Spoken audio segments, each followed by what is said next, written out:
Hello વિદ્યાર્થી મિત્રો, હું અગાશા પ્રવીણા જેમ શિક્ષણ સંકુલમાં આપનું હાર્દિક સ્વાગત કરું છું. હેલો વિદ્યાર્થી મિત્રો, ધોરણ 10 ગુજરાતીની અંદર આપણે 18મું ચેપ્ટર ભણી રહ્યા છીએ, જેનું નામ છે ભૂખથી એ ભૂંડી ભીખ, જેનો સાહિત્ય પ્રકાર છે નવલકથા, જેના લેખક છે પન્નાલાલ પટેલ. આપણે જોયું હતું કે વિદ્યાર્થી મિત્રો 12 મહિનાથી વરસાદ આવ્યો હતો નહીં, અને જેઠ મહિનાના પાછલા દિવસોમાં વરસાદ આવવાની કોઈ શક્યતા રહેલી છે એવું વિચારી રહ્યા હતા, પણ કોઈ વરસાદ આવ્યો નહીં. ધરતીપદ પર મોતનો વરસાદ વરસી રહ્યો હતો. વનમાં, ખેતરોમાં, બજારોમાં, શેરીઓમાં બધે જ મળદા જોવા મળતા હતા. આ મરી ગયેલા વ્યક્તિઓ પાછળ કોઈ કાણ, સૂતક કે સરવવાની કોઈ પ્રકારની ક્રિયા કરનાર વ્યક્તિઓ કોઈ રહેતું હતું નહીં. કાળુને આ બધી પરિસ્થિતિ જોઈને અદેખાઈ આવી રહી હતી, અને એના મિત્રો રણછોડભાઈ અને શંકરભાઈ આ બંને આ પરિસ્થિતિમાંથી છૂટી ગયા હતા, એટલે કે એ પણ મોતને ભીડી ચૂક્યા હતા. વાણિયાને ત્યાંથી બી નહીં માંગવું એવું કાળું વિચારતો હતો, અને 2 મણ કોદર એ ઘરે લઈને આવ્યો, પણ ઘરની અંદર એટલા બધા સભ્યો હોવાના કારણે એ લાંબો સમય ચાલી નહીં. એક સમયે એના સાસુ, એના કાકાજી અને એની ભત્રીજી એના ઘરે પાછા જવા નીકળી ગયા. એક બાજુ કાળો ખુશ પણ થયો અને દુઃખી પણ થયો. કેમ? કામકાજના કારણે અથવા તો પૂરતું કામ ના મળવાના કારણે પેલા મહેમાનને એ સરખી રીતે સાચવી શક્યો નહીં, અને જો એને એમનું પેટ ના ભરાય તો અહીંયા જ એ મૃત્યુ પામે એ દુઃખ પણ હતું. એટલે એમના ઘરે એ જતા રહે એ સૌથી વધારે સારું હતું. અષાઢ મહિનો આવ્યો, પણ વરસાદના કોઈ વાવડ આવ્યા નહીં. માટે ડેગડિયાના જે મહાજનો વિચારમાં પડી ગયા. જેમની પાસે ઓછું વધતું જે અનાજ હતું એ પણ એ લોકો શું કરવા લાગ્યા? ધીરતા થઈ ગયા. એટલે ડેગડિયાના મહાજનો પોતાની પાસે જે અનાજ હતું એ અનાજને દાનમાં આપવાનો પ્રયત્ન કરવા લાગ્યા. વિદેશથી આવેલા સુંદરજી શેઠે આ વાતને ધ્યાનમાં ધરી. એમણે શું કહ્યું? વરસાદ નહીં આવે તો આપણે જેની પાસે ધાન હશે એ નથી જીવવાના, એની કરતાં જે થોડું ઘણું ધાન આપણી પાસે છે એ વ્યક્તિઓને આપણે શું કરીએ? દાનમાં આપીએ, અને દાનમાં આપીને એમને પણ આપણી સાથે જીવવાનો હક આપીએ. ડેગડિયાના મહાજનોએ પોતાના કોઠારો ખુલ્લા મૂકી દીધા અને અડધી કિંમતમાં અનાજનો ધર્માદો કરવા લાગ્યા, અને બધા વ્યક્તિઓ, ડેગડિયા ગામના બધા વ્યક્તિઓ આ વાત સાથે સંમત થયા. આપણે ત્યાં સુધી ભણ્યા હતા વિદ્યાર્થી મિત્રો, બરાબર ને? ચલો, આજે તમારા પાઠ્યપુસ્તકના પેજ નંબર 107 ઉપર આપણે ભણી રહ્યા છીએ. જોકે શરૂઆતમાં તો ધર્માદો ખાનાર બહુ ઓછા નીકળ્યા. શું કહે છે? ડેગડિયાના જે મહાજને અને જે સુંદરજી શેઠે જે દાનમાં આપવાનું જે ધાન નક્કી કર્યું, અનાજ દાનમાં આપવાની જે વાત કરી, એમાં ઘણા બધા ખેડૂતો એ દાનમાં આપેલું જે જે અનાજ હતું એ ખાવા એ તૈયાર થયા નહીં. એટલે બહુ ઓછા વ્યક્તિઓ આ ધર્માદો સ્વીકારતા થયા. પણ દિવસે દિવસે સંખ્યા શું થઈ? વધતી ચાલી. ભૂખને ટેકને ઠોકરે ચઢાવી. એટલે શું કહે છે? દિવસે દિવસે સંખ્યા શું થવા લાગી? વધવા લાગી. કેમ? ભૂખના કારણે આ પ્રજાજનને પેલું અનાજ દાનમાં લેવા સિવાય બીજો કંઈ જ ઈલાજ હતો નહીં. એટલે શું કહે છે? ભૂખના કારણે પોતે જે વ્રત અથવા તો કોઈનું દાન ધર્માદો સ્વીકારશે નહીં એવો જે પ્રણ લીધો હતો એ પ્રણ એ જાળવી શક્યા નહીં. કાળુને રાજુએ વિનવ્યો, તમે તો કહેતા હતા ને કે આ કોઠારમાં આપણા ધાન છે. કાળુને કોને વિનવ્યો? રાજુ. રાજુ કોણ છે? એની પત્ની, કાળુની પત્ની. એટલે કાળુની પત્ની એને વિનંતી કરીને શું કહે છે? તમે તો કહેતા હતા ને, કહેતા હતા એટલે કે કહેતા હતા ને કે આ કોઠારમાં શું છે? આપણે આપેલું ધાન છે, એટલે કે આપણે વેચેલું અનાજ છે, તે આપણા જ છે ને? કાળુ શું કહે છે? તે એ અનાજ આપણું જ છે. તો પછી મહાજન આલે છે ને લેવું છે, એમાં શરમ શાની? તો પછી મહાજન એટલે કે મહાજન આલે છે, એટલે કે આપે છે, અને આપણે લેવું છે, તો એમાં શરમ શું કરવા રાખવાની, એટલે કે એમાં સંકોચ શું રાખવાનો. આપણે એમને વેચ્યું હતું અને હવે એ ધર્માદો કરીને આપણને આપે છે, તો પછી એ લેવામાં શરમ શાની. ગણે એને તો ખરી જ ને. શું કહે છે, જે આ ધર્માદો ગણે, એટલે કે જે ધન, જે અનાજ આપણને આપી રહ્યા છે, એ અનાજ જે એને શરમ માને એને તો લેવામાં નામ જ લાગે. એટલે શું કહે છે, જે આ ધર્માદો સ્વીકારવા માટે તૈયાર થાય એના માટે એને માટે કદાચ કંઈ શરમ જેવું નહીં હોય, પણ જે સ્વીકારવા તૈયાર ના થાય એના માટે તો શરમ જેવું જ છે. ને આપણા છે એટલે ઉલટાની વધારે શરમ. શું કહે છે, અને એ અનાજ કોનું છે, આપણું છે, એટલે એને પાછું લેવામાં વધારે શરમ આવે છે. આપણા ધાનને તો આપણે હાથે ધરવાનો, ભીખ માંગવાની. શું કહે છે, આપણું જ અનાજ છે અને છતાંય એને આપણી પાસે લેવા માટે, આપણું પેટ ભરવા માટે આપણે શું કરવાનું છે, આપણે એની સામે હાથ ધરવાનો છે, એટલે કે હાથ લંબાવવાનો છે, ભીખ માંગવાની છે. લો હેડો હેડો, એવું બધું ગણ્યા વગર ઉઠો. રાજુ શું કહે છે, લો ચાલો ચાલો, હવે એવું બધું ગણવા બેસો નહીં. હેડો હેડો એટલે ચાલો ચાલો, એવું બધું ગણ્યા વગર ઉઠો, એટલે કે એવી બધી ગણતરી કરવા બેસશો નહીં. નકર હુંય નથી જવાની. શું કહે છે, નહીતર, નકર એટલે કે નહીતર હુંય જવાની છું નહીં. જવું તો જેને તમારા સોગન છે. શું કહે છે, જો તમે નહીં આવો તો હું એ ધર્માદાનું અન્ન લેવા જઈશ નહીં, અને જાઉં તો મને તમારા સોગન છે. આ બે છોકરા ભલે ભેગા મરી જતા. શું કહે છે, આ બે છોકરા ભૂખના કારણે ભલે મરી જતા, મને એની કોઈ ચિંતા છે નહીં. લોચો વળીને પડેલા કાળુને ઉઠે છૂટકો હતો. શું કહે છે, લોચો વળીને એટલે કે ટૂટ્યું વાળીને, ભૂખને લીધે ટૂટ્યું વાળીને બેઠેલો જે કાળુ હતો એને ઊભું થયા વગર કોઈ છૂટકો હતો નહીં. પણ એક શરતે, હું તારી સાથે આવું તે ભલે, બાકી હાથ તો નથી ધરવાનો. શું કહે છે, આવું તો ખરો તારી સાથે, પણ એક શરતે આવીશ. તારી સાથે આવીશ ખરો, પણ હું કોઈની પાસે ભીખ માંગવા માટે હાથ લાંબો કરીશ નહીં. ન ધરતા, તમારી વતી હું ધરીશ, પછી તો ખરું ને. શું કહે છે એની પત્ની, કંઈ વાંધો નહીં, હાથ ના ધરતા તમારા તરફથી, તમારા વતી એટલે કે તમારા તરફથી હું મારો હાથ લાંબો કરીશ, હું મારો હાથ ધરીશ, પછી તો ચાલશે ને. અરે ગાંડી.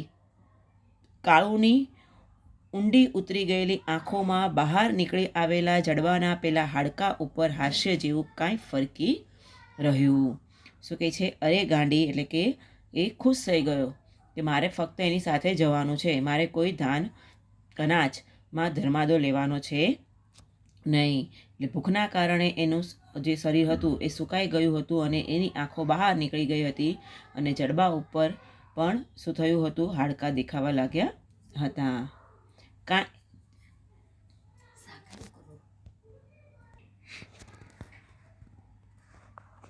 બોલ્યો, આ દોઢ પાસેર ખીચડી જીવાડશે એમ તું માને છે. શું કહે છે પોતાની પત્નીને, આ દોઢ પાસેર એટલે કે પાસેર એટલે શેરનો ચોથો ભાગ, પાસેર એટલે શેરનો ચોથો ભાગ, એટલે કે શેરની અંદર 500 ગ્રામ આવે તો પાસેર એટલે કે એનો ચોથો ભાગ. એ પાસેર વત્તા અડધા પાસેર એટલે કે દોઢ પાસેર, એટલે શું કહે છે 750 ગ્રામ જેટલું થાય. તો એટલી ખીચડી તને જીવવા માટે ઉપયોગી બનશે ખરી. અરે બસેર આલે તોય મારું પેટ તો નથી ભરાવાનું. શું કહે છે, પાસેર નહીં પણ બસેર આપે એટલે કે 2 શેર આપે તોય મારું પેટ તો ભરાવાનું નથી. આગળ થતાં ઉમેર્યું, ને તું એમ જાણે છે કે વરસાદ આવવાનો છે. શું કહે છે એની પત્ની, મને ખબર છે કે 2 શેર ખીચડી આપશે તોય મારું પેટ તો ભરાવાનું નથી. પણ એના પતિને શું કહે છે કે તું જાણે છે કે આગળ જતાં વરસાદ આવવાનો છે કે નથી આવવાનો. આ તો પ્રથમીનો પલ્લો છે, થવા બેઠો છે. એટલે શું કહે છે, આ તો પ્રથમીનો પલ્લો એટલે કે પ્રલય થવા બેઠો છે. ભૂંડી નથી આપણા જીવવાના કે નથી જીવવાના માજેના. શું કહે છે? ભૂંડી એટલે કે હે મારી વાલી, નથી આપણે જીવવાના, નથી આપણા કોઈ સંબંધી જીવવાના કે નથી આ મહાજનના કોઈ સંબંધી જીવવાના. ત્યારે સુકામ ભૂંડી આ મરતી ઘડીએ કણબીના દીકરા પાસે હાથ ધરાવે છે. શું કહે છે? ત્યારે સુકામ હે મારી વાલી આ કણબીના દીકરા પાસે એટલે કે આ ખેડૂતના દીકરા પાસે કોઈની પાસે ભીખ માંગવાનું કામ કરાવે છે. નાના રાજુ, તું એકલી જા, હું તો નથી જ આવવાનો. શું કહે છે પોતાની પત્નીને? નાના રાજુ, તું એકલી જા, મારે નથી આવવું. ને એ થંભી ગયો. શું થયું? એ અટકી પડ્યો. દૂર દેખાતી પેલી દરિદ્ર નારાયણોની લાંબી કતાર તરફ આંસુ વિહોણા રડતી આંખે તાકી રહ્યો. શું કહે છે? દૂર દેખાતી પેલી દરિદ્ર નારાયણ એટલે કે ગરીબોની જે લાંબી લાઈન હતી એમાં આંસુ વિહોણી એટલે કે આંસુ વગર રડતી આંખો સામે રડતી આંખોએ એ લાઈનને શું કર્યું? જોઈ રહ્યો. સ્ત્રી પુરુષોના એ અર્ધનગ્ન હાડપિંજરોમાં પટેલો હતા ને બ્રાહ્મણોય હતા. શું કહે છે? એ લાઈન જે હતી એ લાઈનમાં સ્ત્રી પુરુષોના અર્ધનગ્ન એટલે કે પૂરા શરીરને ઢાંકી શકે એવા વસ્ત્રો પણ નહોતા પહેર્યા, એવા હાડપિંજર જેવા માનવ શરીરના હાડકાનું ખોલું એટલે કે હાડપિંજર જેવું જે એનું શરીર હતું એ શરીરમાં પટેલો પણ હતા અને દાન માંગવામાં બ્રાહ્મણો પણ હતા. કોઈક વાણિયામાંથી પણ હતા. શું કહે છે? કોક વાણિયા પણ આવ્યા હતા. જ્યારે ઠાકરડાની તો મોટી સંખ્યા હતી. શું કહે છે? જ્યારે ઠાકોરોની સંખ્યા કેવી હતી? મોટી સંખ્યા હતી. ઘાંચી અને સિપાઈ હારમાં શેડભેળ હતા. ઘાંચી જ્ઞાતિના અને સિપાઈ પણ ભેળસેળ જોવા મળતા હતા. પણ એ બધાયમાં જાજો ભાગ તો હતો ખેડૂતનો જ. શું કહે છે? પણ એ બધાની લાઈનમાં સૌથી વધારે જોવા મળતા હોય તો કોણ હતું? ખેડૂતો હતા. કાળુના પગ જ જાણે જડાઈ ગયા. આ પરિસ્થિતિ જોઈને કાળુના પગ શું થઈ ગયા? જડાઈ ગયા એટલે કે કાળુ સ્થિર થઈ ગયો. ભગવાનને જીવતો રાખવો હશે તો મોખાના છોડાએ જ. શું કહે છે? ભગવાનને જો મને જીવતો રાખવો હશે તો મુખના એટલે કે વનસ્પતિ ખાઈને પણ અમે જીવતા રહીશું. પણ મારી સાથે તો ચાલો કે મને તમારે ભૂખે મારી નાખવી છે. રાજુ શું કહે છે? એની પત્ની, કંઈ નહીં, તમારે ના માગવું હોય તો કાંઈ વાંધો નહીં, પણ મારી જોડે તો ચાલો. તમારે મને ભૂખે મારી નાખવી છે કે શું? તમારા આ 2 શાળાઓનો વિચાર કરો. રાજુ કરગરતી હતી. શું કહે છે? તમે મારું નહીં તો કંઈ નહીં, તમારા 2 શાળા જે તમારી સાથે અહીંયા રહી રહ્યા છે એનો તો વિચાર કરો. એમ કરતી એ શું કરતી હતી? આજીજી કરતી હતી. મારે વાદે તમે શું કામ મરો? લે હેડ. ને વળી એણે પગ ઉપાડ્યો. શું કહે છે? મારે વાદે એટલે કે મારે લીધે તમે શું કામ મરો? લે હેડ એટલે કે લે ચાલ. એમ કરીને એ રાજુ સાથે ચાલતો થયો. પાસે જતાં એણે ચારેક બાજુ નજર ફેરવી. એ લાઈનની નજીક જતાં એણે શું કર્યું? ચારેય બાજુ પોતાની નજર દોડાવી. ઊંચા ઓટલાવાળી મંદિરની પરસાણમાં સુંદરજી શેઠ આંખ મીચાઈ જાય એવા કપડાં, સફેદ ધોતિયું ને અંગરખું, સોનેરી તલાવાળી રાતી પાઘડી ને ગળે દુપટ્ટો વગેરે પોશાકમાં શોભતા ગોળ તકિયાને અઢેલીને ગાદી પર બેઠા હતા. શું કહે છે? ઊંચા પર ઓટલાવાળા મંદિરની પરસાળ એટલે કે ઘરનો આગળનો ખુલ્લો ખંડ. ઊંચા ઓટલાવાળા મંદિરનો આગળનો જે ભાગ, ખુલ્લો ભાગ હતો ત્યાં સુંદરજી શેઠ બેઠા હતા. કેવા કપડાં પહેર્યા હતા? આંખો મીચાઈ જાય એટલે કે એના કપડાં જોઈને આપણી આંખો શું થઈ જાય? બંધ થઈ જાય એવા ચમકદાર સફેદ ધોતિયોને શરીર ઉપર અંગરખું, તલાવાળી એટલે કે પાઘડીની કસબી છેડાવાળી રાતી પાઘડી, ગળે દુપટ્ટો અને ગોળ તકિયાને અડેલી ગાદી પર એ બેઠા હતા. બીજા મહાજનો પણ આસપાસ ગોઠવાયેલા હતા એટલે કે બીજા મહાજનો એની આજુબાજુમાં બેઠા હતા. ટોટાદાર તમચા સાથે એક તરફ ખુરશી ઢાળી ફોજદાર બેઠા હતા. ટોટાદાર એટલે કે દારૂખાના ફોડવાનો ટોટો, ટોટો એટલે કે બંદૂક, એ તમચો એટલે કે પિસ્તોલ, એ શું કહે છે? દારૂખાનો ફોડવાવાળી પિસ્તોલ એક તરફ ખુરશીને ઢાળી ફોજદારો બેઠા હતા. તો હવાલદાર પેલી કારતૂસી બંદૂક સાથે ચારેય બાજુ નજર ફેરવતો ટોલાટી બાજુમાં ગોઠવાયેલો હતો. હવાલદાર એટલે કે સિપાઈ અથવા તો પોલીસની નાની ટુકડીનો નાયક. કારતૂસ એટલે કે બંદૂક વગેરેમાં ભરી ફોડવાની ટોટી જેવી બનાવટ, એટલે કે બંદૂકની ગોળીઓ અંદર ભરીને ફોડવા જેવી પિસ્તોલ, એ ચારે બાજુ નજર ફેરવતો પેલી જે સભા બેઠી હતી એની આજુબાજુમાં ગોઠવાયેલા હતા. કેટલાક સિપાહીઓ લાકડીઓ સાથે ફરી રહ્યા હતા. આવનારાઓને છેલ્લે કાઢે છે અને લેલાને ચેતવણી આપે છે. શું કહે છે? જે આવે છે એને લાઈનમાં ઊભા રાખે છે અને જે લઈ લે છે એને ચેતવણી એટલે કે એને સાવચેતીથી સૂચના આપે છે. જો ભૂલે ચૂકે ફરીથી આવ્યો તો છાતીમાં આ ટોટો સમજી લેજે. એટલે શું કહે છે? એને શું ચેતવણી આપે છે? જો ફરીથી માગવા આવ્યો તો તારી છાતીમાં આ બંદૂકની ગોળી ઉતારી દઈશ એવું સમજી લેજે. રાજુને પેલા છેડે પહોંચાડવા જતાં કાળુને આંખે એવા માણસો નજરે પડ્યા. એટલે શું કહે છે? રાજુને પેલી છેલ્લી લાઈનની કતારમાં ઊભી રાખવા માટે પહોંચાડવા જ એટલે કે ત્યાં મૂકવા કાળુ જ્યારે જઈ રહ્યો હતો ત્યારે કાળુની નજરોમાં આ બધી વસ્તુ જોવા મળી કે જેણે ખળામાંથી ઉચક્યા એટલા દાણા બ્રાહ્મણોને દાન કરેલા. જેણે પોતાનું ખળું એટલે કે પોતાના ખેતરમાંથી જે અનાજ ઉચક્યું હતું એટલું જ અનાજ એને શું કર્યું હતું? એને બ્રાહ્મણોને દાન કર્યું હતું. તો વળી ઘરમાં ધાન નાખવાની એક વખત જગ્યા ન હતી. શું કહે છે? એક વખત તો એટલું બધું અનાજ એની પાસે પાક્યું કે પૂરતું અનાજ એ ઘરમાં રાખી શકે એટલી એની જગ્યા હતી નહીં. એવાય એમાં ઊભા હતા. એટલે શું કહે છે? એ લાઈનની અંદર એવા ખેડૂતો પણ દાન માગવાવાળા ઊભા હતા. અરે નાનો સરખો લૂંટફાટને શરમ માનનારોને ભાઈને દીધેલું ન લેનારોય કંગાળ બનીને હારમાં પડ્યો હતો. શું કહે છે? નાની સરખી લૂંટફાટ કરીને પોતાનું જીવન ચલાવનાર વ્યક્તિ પણ ઊભો હતો અને પોતાની પાસે બહુ પૂરતું અનાજ હોવાનું કારણે હોય છતાં પોતાના ભાઈને, પોતાનો કંગાળ ભાઈ એટલે કે પોતાનો ગરીબ ભાઈ, જે દરિદ્ર ભાઈ હતો એ ભાઈને પણ દાન ન આપ્યું હોય એવો ભાઈ પણ આ લાઈનમાં ઊભો હતો.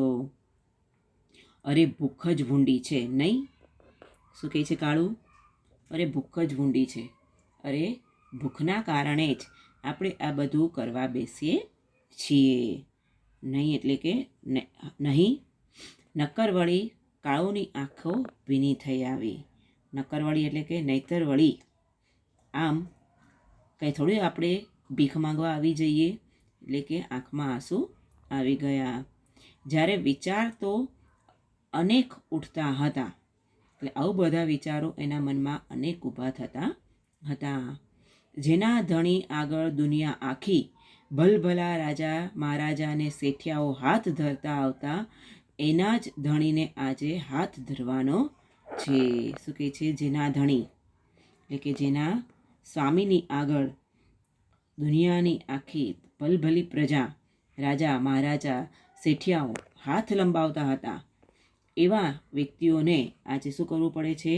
હાથ લંબાવવો પડે છે. ને તે એક દોઢ પાસેર ખીચડી માટે. અને એ શેના માટે હાથ લંબાવવો પડે છે? દોઢ પાસેર ખીચડી માટે હાથ લંબાવવો પડે છે.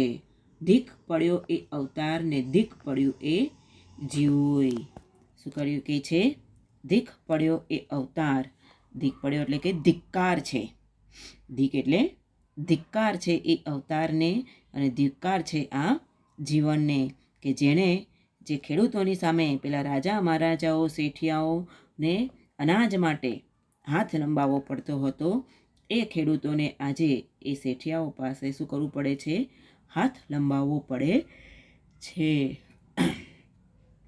પણ આવા વિચારોવાળો એ કાળુ જ ન હતો, બીજા કેટલાય હતા.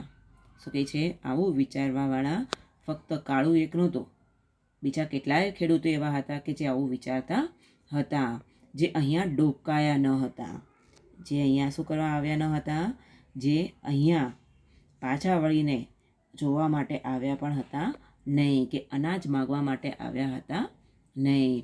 શંકરદાને રણછોડ જીવતા હોત તો એ બીજું ગમે તે કરત, પણ આમ હારે પડીને આખી દુનિયા દેખે એ રીતે હાથ તો ન જ લંબાવત.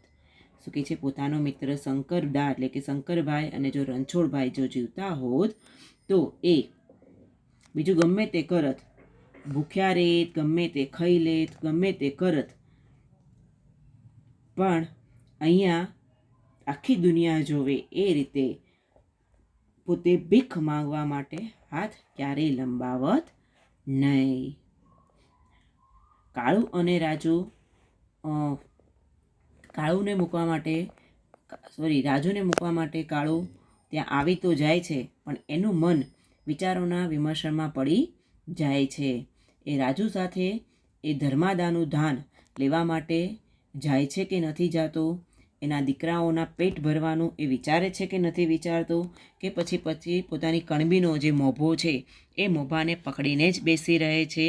એના વિશે વિદ્યાર્થી મિત્રો આપણે આગળના વિડીયોમાં ભણીશું. Thank you.